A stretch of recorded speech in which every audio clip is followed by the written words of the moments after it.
Kamala was in on it. She covered up Joe's obvious mental decline. Our president is in good shape, in good health, tireless, vibrant, and I have no doubt about the strength of the work that we have done. But Kamala knew Joe couldn't do the job, so she did it. Look what she got done. A border invasion. By now, I'm sure you've heard the news that the anti-democracy coup has succeeded. Joe Biden has dropped out of the presidential race and thrown his endorsement behind Kamala Harris, which all but makes her the front runner for the Democrat nomination. Now, I would also say it is far from guaranteed. We don't know what's going to happen at the DNC next month, but yes, more likely than not, she seems like she's going to be the candidate. And wasting no time, the Trump campaign, within minutes of this news, already released a new ad on Kamala that I think is worth watching. So folks, if you enjoy the content, be sure to hit that like button, subscribe if you are new, and check this out. This is the brand new Trump 2024 campaign ad, no longer against Joe Biden, but now against Kamala Harris. Kamala was in on it. She covered up Joe's obvious mental decline. Our president is in good shape, in good health, tireless, vibrant, and I have no doubt about the strength of the work that we have done. But Kamala knew Joe couldn't do the job, so she did it. Look what she got done. A border invasion, runaway inflation, the American dream dead. They created this mess. Kamala owns this failed record.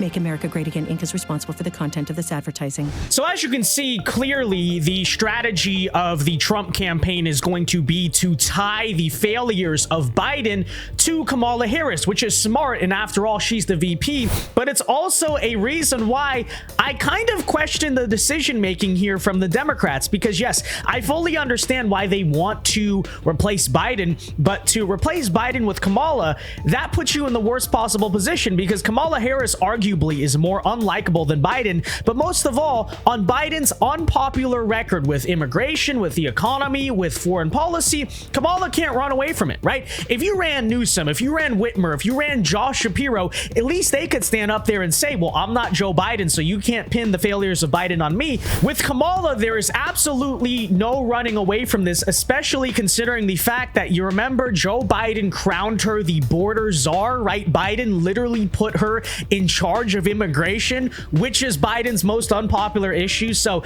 that is certainly going to be a big problem. And you can see here clearly the Trump campaign has been prepared for this. You may remember a couple of weeks ago, right after the debate, Donald Trump actually predicted that this is exactly what is going to happen. So very smart on the Republicans' part for being prepared here. Check it out. Gave me so much.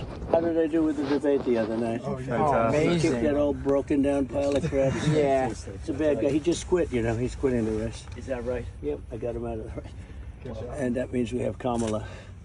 I think she's going to be better. She's so bad. She's so pathetic. It's so amazing. It's just so fucking bad. So I just can't imagine. But can you imagine that guy with dealing with Putin and the president of China, who's a fierce person? He's a fierce man. A very tough guy. And they see him, they probably can't. But they just announced he's probably quitting. Good. Okay? Yeah, that's amazing. Just keep knocking him out, right? Thank you. So as you can see, clearly Trump called and predicted this at a time when a lot of people, myself included, were skeptical of whether or not they would actually replace Biden. So very smart there to have the ad ready to go, already edited. You just post it, boom, right now we're running against Kamala Harris. At least that's what we think. That's what we assume. But I still have my skepticism over whether or not Democrats really made the better choice here, because yes, Kamala does have a strong advantage on Biden, which is the fact that she's alive, right? She is conscious, she is sentient, and in that regard, yes, Kamala Harris definitely outshines Joe Biden. But at the same time, like I said, she is deeply unlikable, and something else to consider is, will she be able to win those Rust Belt states, right? Joe Biden, I think in many ways, was the last hope that the Democrats had in a place like Wisconsin, Pennsylvania, or Michigan, which is, despite all of his many failings, he still has the Scranton Joe Act, right? He's still still remotely somewhat able to appeal to the United Auto Workers, to appeal to those white working class voters. And honestly, I don't know if Kamala really has any appeal with them. I mean, who does Kamala honestly appeal to at all outside of the core Democrat constituency? So that is number one. And number two, I also think switching the candidate gives Trump a major strength, which is now he has the ability truly to be Donald Trump, because this is something to consider in this campaign, especially in 2024, because this was a lesson he learned in the first debate in 2020.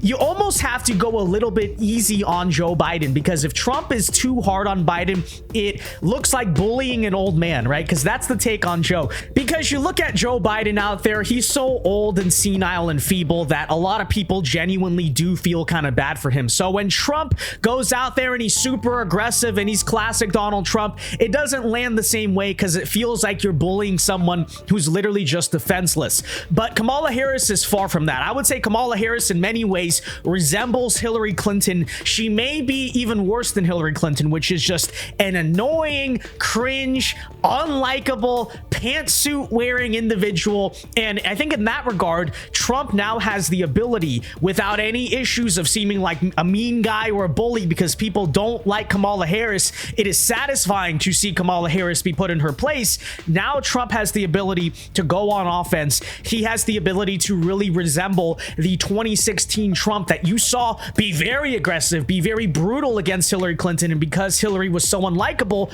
those attacks landed so hard, right? Trump can take off the gloves, and that's just something else to consider. And I again ask the question, Democrats, do you really think you made the right choice here? Do you really? Of course, the counter argument could be made, which is that Kamala is just kind of a smokescreen and they may still end up replacing her with someone else. And look, I am totally open to that possibility. I think we should be ready for anything. But I would also point out that not only has Biden endorsed Kamala, not only has the Clinton family endorsed Kamala, but apparently we just got the first domino to fall, because the state of Tennessee, this is just in, pledged all 77 of their delegates, and other state party chairs are considering to coalesce around Kamala Harris. And so if it is true that the Biden delegates that he is sending to the convention already pledged for Harris, there's going to be no questions, they don't want any type of crazy contested convention, then that puts the replacement plan in trouble, right? You might be stuck with Kamala if this is what happens. Now, they may try to pull something else, maybe there's a last minute move, whatever, Obama steps in, but at the current moment, it seems like they're not going to have the time to do this. They're not going to be able to do this. The delegates currently are getting behind Kamala Harris. Speaking of Obama, one last thing I want to point out in this video is just how treacherous and dirty and slimy this entire situation is, because you see Obama and Pelosi and all these characters, they're now like giving Biden a round of applause. You see Barack Obama tweeted this out. He says, Joe Biden has been one of America's most consequential presidents, as well as a dear friend and partner to me. Today, we've also been reminded again that he's a patriot of the highest order. So yes, round of applause. We love Joe Biden so much. It's like, dude, everyone knows you were one of the main people who got him taken out of the race. And now you're here like, oh, I love Joe Biden. What a great guy. It's so unfortunate. It's just so dirty. And it shows you in many ways how treacherous the inner workings of the Democrat Party is. Because let me say this, at least figuratively speaking, I think Republicans will stab you in the front a lot more than Democrats do, right? At least the neocons in the GOP have the moral courage to run against Donald Trump. People like Mitt Romney and Paul Ryan are not exactly quiet of their opposition to Trump, whereas in the Democrat Party, it is so freaking connively and sneaky. They'll be like, yes, we love you, Joe Biden. Thank you for dropping out. Oh, we stand with Joe Biden publicly, but behind the scenes, they're the ones working to stab you in the back. It is so freaking dirty. But yeah, folks, with that said, I mean, I think we will be covering this situation much more. We got to see what actually ends up happening. But the current moment, the current news, yes, is that Kamala Harris, all indications currently is that she's gonna be the nominee. Again, that can change, okay? We saw a big shakeup. I wouldn't be surprised to see another one, but currently, yes, we're running against Kamala as it stands. And on top of that, again, I just don't know if they made the smart decision here, but I guess we will have to see. So let me know your thoughts on that. Be sure to leave a like on this video, subscribe to the channel if you are new, and until next time, God bless and peace.